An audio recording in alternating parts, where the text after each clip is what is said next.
सामाजिक सञ्जाल टिकटक नेपाल में बंद कयल जेबाक कहैत युवा सब जनकपुर धाम के विभिन्न निकाय में ज्ञापन पत्र बुझाबि रहल अछि। ओ सब अभियान जेका संचालन क देने अछि।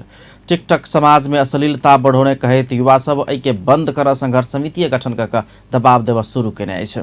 ओ सब धनुषा जिला प्रशासन कार्यालय, जिला प्रहरी कार्यालय आ जनकपुर धाम उपमहानगरपालिका में सोम दिन ज्ञापन पत्र बुझौलक अछि। टिकटक के कारण अश्लीलता सीमा पार केने, घर परिवार में झगड़ा बढ़ल, युवा सब अमूल्य समय बर्बाद करैत आयल, आत्महत्या के घटना बढ़ल सहितक कारण देखबैत ओ सब तत्काल ई एप्स पर प्रतिबंध लगाबऽ मांग केलक अछि।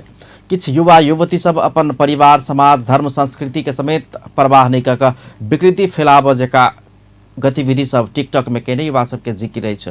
मनोरंजन के नाम में अश्लील गीत तथा नृत्य आ अभिव्यक्ति सब बनाकर टिकटॉक पर रखैत आयल सबके रिपोर्ट कऽ एकाउंट बंद करेबाक अभियान में सेहो युवा सब लागल अछि आ शुरू केने अछि।